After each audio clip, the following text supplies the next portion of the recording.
Iran, January 2026. A country of more than 80 million people, yet the air is heavy with a silence you can almost touch. The internet is a ghost. In the shadows of the Grand Bazaar, whispers have turned into thunder. From the high towers, the supreme leader looks down. He points to the millions in the streets and calls them terrorists. He calls them mercenaries. He says the streets are haunted by foreign hands. Then he gives the order to clear the streets at any cost, unleashing the full force of his security apparatus to crush the presence of the people. But are they really terrorists, led by foreign forces? To find the answer, we must look behind the curtain of the Great Silence.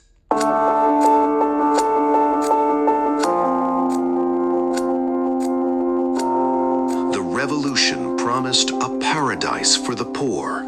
Instead, it built a wall of restrictive laws. As soon as the concrete dried, the first voices were silenced.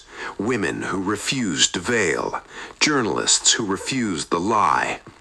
For 20 years, the state fed the world a myth of unity. But beneath the surface, a new generation was born, one that did not remember the revolution and did not care for its cages. July 1999, the first real crack. Students at Tehran University didn't ask for much, just free newspapers and voice. The response? Paramilitaries throwing students from balconies. The leader called them misguided. It was the day the youth realized the Islamic Republic was just a mask for the government of Turban.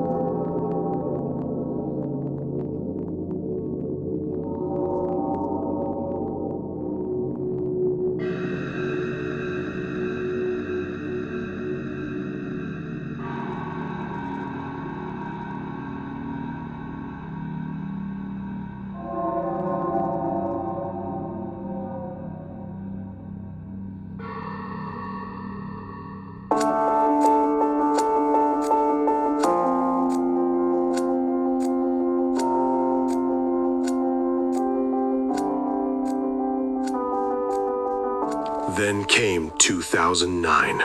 3 million people. No guns, no fire. Only a sea of green and a single question. Where is my vote? They marched in a silence so heavy it shook the earth. The state's answer was the label of sedition. They called the people dust and trash. They proved that in their eyes, a citizen with a ballot is more dangerous than a soldier with a bomb.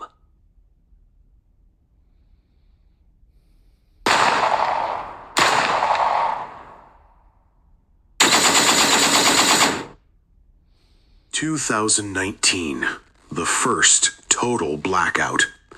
What began as a voice against the price of fuel quickly became a roar against the price of survival. For 7 days, Iran was an island of silence, disconnected from the world while the state used weapons of war against its own citizens. Under the cover of that darkness, 1,500 lives were extinguished in less than a week. They shot from rooftops, from helicopters. The state called them thugs and mercenaries, but the mothers in the morgues knew the truth. These were the sons and daughters of a nation that could no longer be afforded to be quiet. This was bloody Aban, the moment the government traded the blood of its people for the safety of its throne.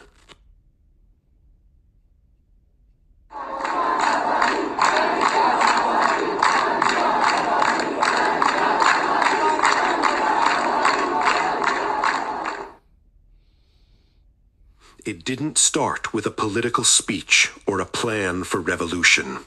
It started with a girl who traveled to the capital to visit, Mahsa Jina Amini. A name that was once a whisper, but in the hands of a generation that had lost everything, became a fire. This wasn't a protest about the price of bread or the value of a vote. This was an uprising of the body. For the first time, the street became an altar where the very cloth of the theocracy was burned. You saw it in the dark corners of every city. Women standing on the roofs of cars, their hair flowing like battle flags, cutting the strands that had bound them for 40 years. They didn't just burn headscarves, they burned the fear that held the wall together. Zan, Zendegi, Azadi, woman, life, freedom. A trilogy of words that acted like a virus inside the regime's cold machine. The state looked at this beauty and called it a media war. They were so terrified of a single woman's hair that they deployed an entire army of steel to fight it. They blinded a generation with pellets, aiming for the eyes of the young, as if killing vision would kill the dream. But they forgot one thing. You don't need eyes to see the truth when the fire is already burning in your soul. They thought they were burying a girl. They didn't realize she was a seed.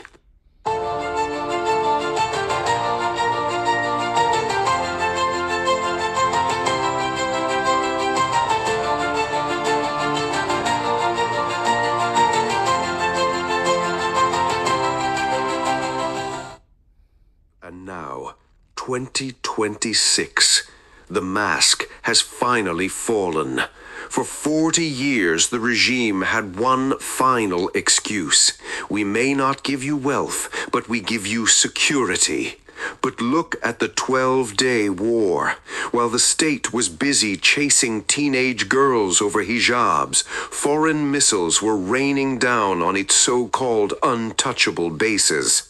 More than 30 generals, the guardians of the wall, were killed in their own beds. Today, on every street corner, they label the protesters as terrorists. And it sparks a haunting question. What kind of security is this when millions of so-called terrorists are roaming the streets? But an even greater question looms. If the Islamic Republic cannot deliver prosperity and cannot even guarantee basic security, then why does it endure? This is the very question millions of Iranians are demanding an answer to today.